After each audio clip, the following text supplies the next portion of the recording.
In today's show, the games are off, so we find out what the players are doing. We get up close with the new coach and taking up the mantle of mentor, Wayne Milera's next challenge. Hi everyone and welcome to the Optus Crows Show for 2020. I'm Mark Bickley. Footy is confronting its biggest challenge with the coronavirus forcing the AFL to postpone the season. It's an extraordinary time for Matthew Nicks to begin his senior coaching career. Crows fans are yet to get a good handle on his style, so we thought we'd help out by giving you rare access into a training session. Bradley? Hey, Nixie. Good mate, how are you? It is. No high fives, all elbow touches. Keezy? Good to see you, mate. Let's do this! From a key focus point of view, it's really about making sure players' heads are in the right space. You know, sometimes with the added pressure of playing on the big stage, and when we get into, proper games, is players will lose their way and they'll think they have to do more than the team needs. So as a coaching group, what we, endeavour to do is keep our players in the right headspace. And the guys up the front, you get back in and push to the front. Good, perfect point. I reckon that's so important from that guy. That was really good. Final comment, just come in and back the coach up. Yeah, that's exactly where I reckon your most powerful stuff comes, is when you stay in that space rather than just running it. Yeah, it was really good, really good. That's important. I think that's our element that we get better. Well, that's quick too. From what we've been able to do through the pre-season, where there's been a lot less pressure for performance, we've been well composed upstairs, and we've been looking at just key issues in the game. How can we assist our players with what is an overview really of what's happening? We get a chance to talk to them in game, both on the bench, but also at all the breaks. So it's really seeing patterns in a game. I'm not a rant and rave coach, but that may come back and bite me on the bum, sort of saying that I'm not that style of coach, because there's added pressure that when you get in that seat. I'd like to think that that's not the path I go down. Not bad, Tex. Got back him in. Let's inflict damage when we can, eh? Shona, get another one. I thought second half, when you began holding yourself in that fight and actually giving us something in the air, we came with a little bit more. We looked better as a team. Unfortunately, we won't get to see Nixie coach again until at least May 31. In the meantime, we're going to dive into the archives to recount some of Adelaide's most memorable and defining moments. There's no better place to start than the very beginning, the club's first game for premiership points, way back in 1991. South Australia's first AFL side smashed the eventual Premier Hawthorn by 86 points. Graham Corns was coach, Simon Tregenza starred, while John Klug and Bruce Lindner got amongst the goals. A credit to the public of South Australia. They've given the Crows full support. And here they go to open the season, to open their AFL career. And it's Negri who gets a mighty thump down towards the half-forward line. The Crows through Tregenza, the centre half-forward. Well, look, we're never one for making bold predictions, but our pre-season had been pretty good. We'd got through to the semi-final of the Ansett Cup. We'd beaten Essendon in a pre-season game, so we were confident. But I didn't expect to win by that much. Being assisted to the interchange bench, McDermott. Oh, down he goes! Oh, there'll be a fight on here. Negri's in quickly. McDermott's hurt. That was terrible stuff there. We'd had the State of Origin rivalries from the middle of the 80s onwards, and we'd had such good success against the Victorians. Those State of Origin games at Footy Park were just a celebration of South Australian footy. The crowds got into it, and we had this. It was almost an enmity because of the kick a Vic signs, and I never felt it got nasty, but the Victorians felt it did. And there was no doubt that the Adelaide Crows in those early years were representing South Australian football. We weren't a state side, but we were representing South Australian footy. The whole state was watching, and we did feel as though it was us against the rest. And it definitely was us against Victoria. The Crows are flying high. 3 straight. Hawthorn are yet to score. I remember silly little things, that one of the things that really annoyed me, the AFL had instructed Footy Park to have enclosed coaches' boxes, and they worked frantically to get the Hawthorn one ready, but ours was still unfinished, a little thing like that. I remember what a beautiful night it was. The moon came out up in the eastern sky, and it just sort of bathed the stadium.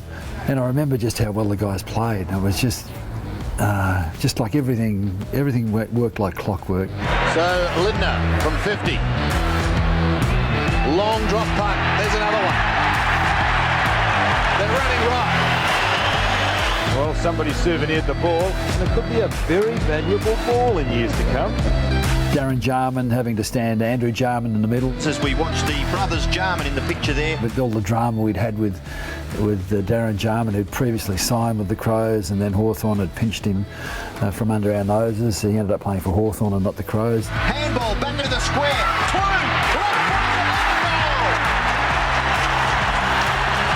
Clune gets his second. Johnny Klug playing really well, an unlikely, ungainly player, but he was a great player. Eddie Hockey coming off the bench, Rod Jamieson coming off the bench, so just silly little things that really I remember. A marvellous victory for the Adelaide Crows. Bruce Lindner finishes the night with 4 goals. Coming up after the break, Alana Smith joins us as we take a closer look at a famous part of this stadium behind me. And we find out what the players are up to during this layoff.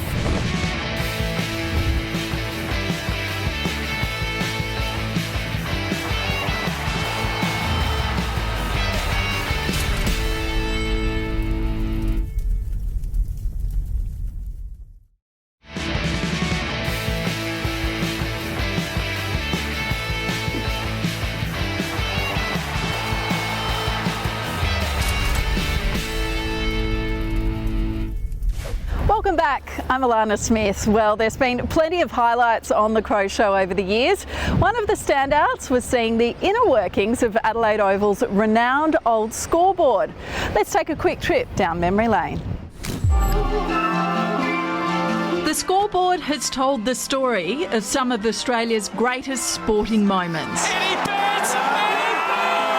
While spectators barely notice the seamless change of scores, behind the scenes, it's a frantic fusion of men and machinery. I work with Jim. Jim's a Port man and I'm a Crows man, so one of us are always happy every weekend here. That requires timely coordination by 6 operators, but in football season, there's just 2. The total, the goals, the behinds are over the 4 floors, but with cricket, every window, every shutter, every handle, every chain cog is turning.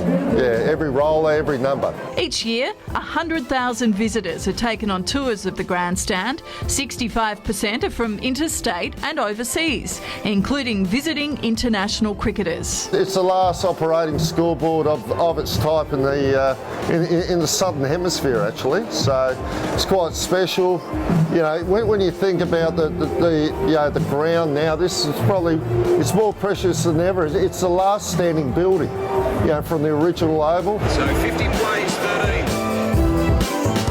During games, there's normally a bit of extra entertainment. Probably the only board that's got a bar below, so you can watch the yobbos carry on the hill. It's quite entertaining. So, but the patrons here are pretty well behaved. He nominates the Crows' victories in 2 home finals last season as his best football memories. So, next time you glance at the board, remember Simon and Jim are there helping preserve history. Well, we are determined to bring you as much Crows news as well as insights as we can in coming weeks while all of us navigate our way through these uncertain and tough times. More so than ever, it'll be important to keep an eye on the club's website, afc.com.au, where you will find plenty of exclusive content. Make sure you also check out the social media accounts, Facebook, Twitter and Instagram, and keep an eye on @The Crows Show on Twitter as well.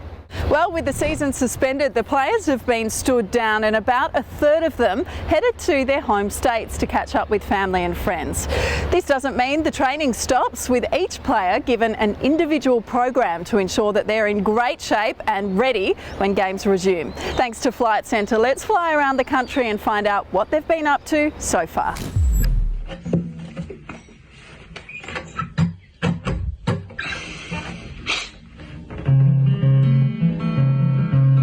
G'day guys.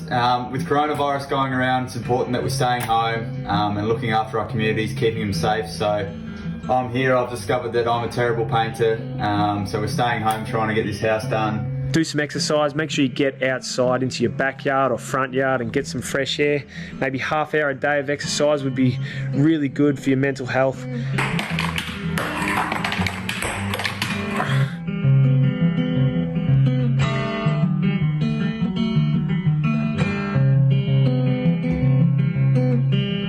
Cure your boredom by keeping active, keeping fit. I've been training, I've been watching more movies than I'd care to admit, but also been going back to my old ways, trying to get some buckets out here. So stay safe and go Crows.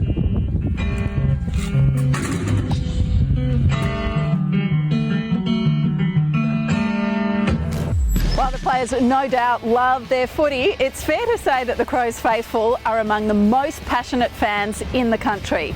Coming up, we see firsthand how committed they are to their club.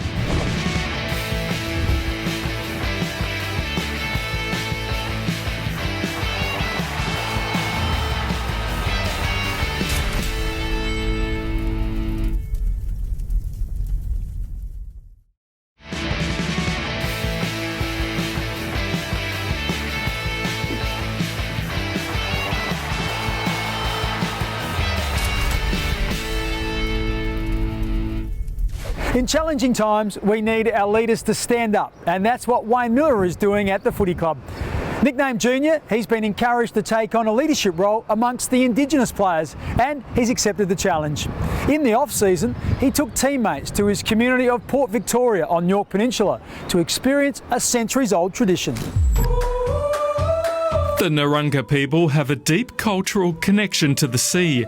Each year they celebrate their heritage at the Guyonborough Festival, an event that draws Wayne Milera back home. As a kid I didn't really get down here too much, so I think that's one thing when I got a bit older I was like, oh, well, I'd like to get down and be a bit more involved. But this year Junior had some Crows for company, including Indigenous mates Shane McAdam and Ben Davis. You just build another bond with them, like you've already got a strong connection, and then these sort of camps and you know, you just build a better relationship. It's obviously great to be here on Junior's land and get to know his land and his people a bit better.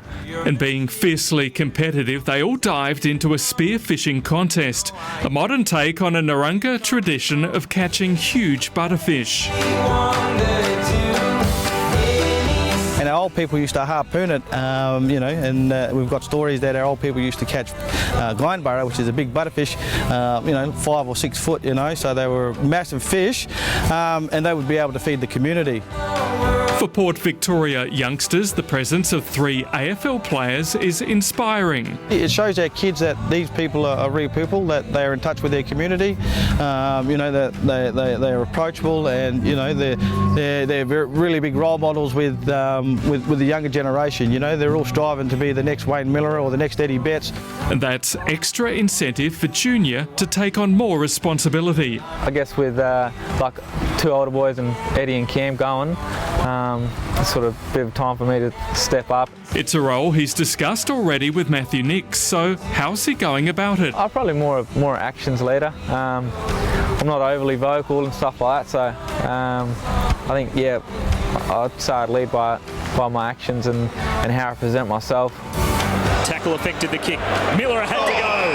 Good courage. Back to Smith, to Milera. Not quite out though. Bruce tried to, Kobe Stevens threw everything at Milera, but Milera was up for it. Apart from his leadership goals, Junior's main objective is to stay fit and healthy. I haven't actually played a full proper year, so I'd love to play all 22 games and with it injury free. And if Port Victoria's favourite son ever needs encouragement, he knows where to find it. Now, every Crows fan prides themselves on their knowledge of the club and the players. Let's test a few of them with 5 questions, all thanks to Optus 5G.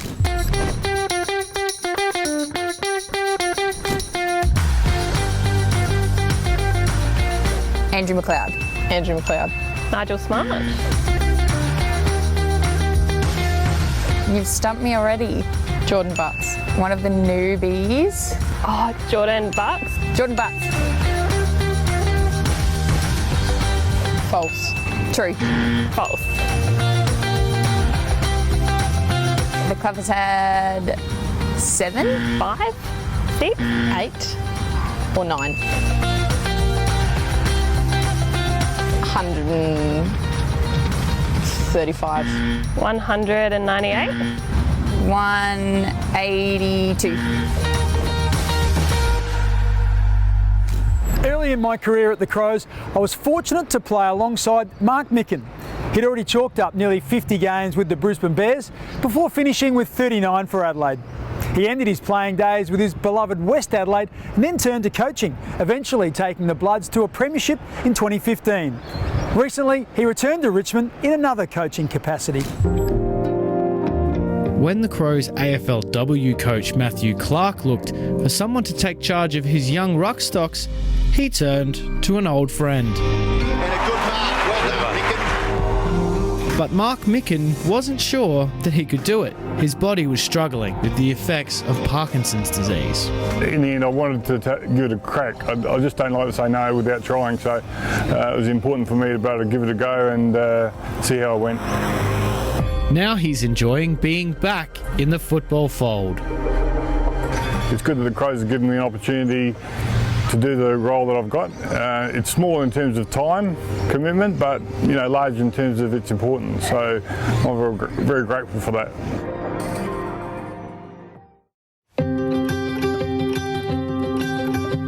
It's your right hand that's the worst one. Since his diagnosis in 2016, Mark has inspired many with his courage and determination. The last couple of years I've been able to lead a reasonably normal life. I've had a couple of brain operations though along the way, and that slowed me up a little bit. But it was a chance to reunite with Doc Clark on the playing field. He's an outstanding player, outstanding ruckman, and to come in and see him coach the way he does is no surprise really, because he's a very intelligent player, a very intelligent person actually, so I hold him in very high regard. As for the young talent he's working with, Mickan has nothing but praise. It probably doesn't sound much to the people that are listening to this, but they can jump off either foot. And I played for 13 years, I could only jump off my right foot. Richmond Oval brings many memories flooding back, particularly the large crowds in the 80s. But that 2015 flag is special. And West Adelaide went all the way, not necessarily the best team all year, but we came good at the right time and got ourselves a flag, first one in 32 years. To the West Adelaide faithful, today was our day. Stick with us, because when Alana returns after the break, we'll take a look at the best of social media, plus much more.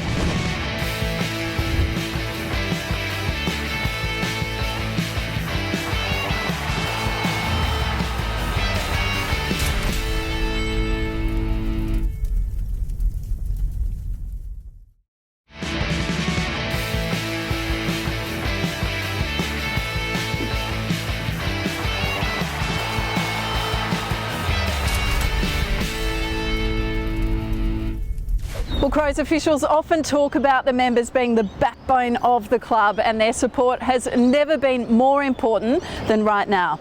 League boss Gillon McLaughlin has said the sport is confronting its biggest financial crisis, and it seems plenty of Crows members are willing to do their bit to help.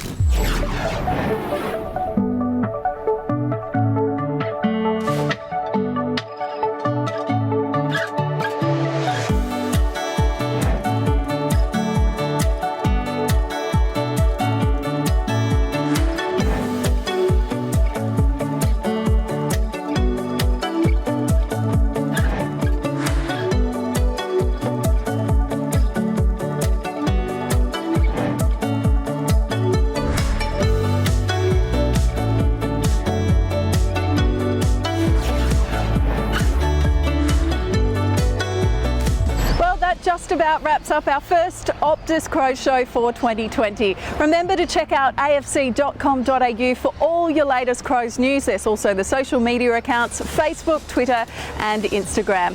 Thanks for your company. Do stay safe, and we look forward to joining you again next Saturday morning on 7. We'll see you then. Bye for now.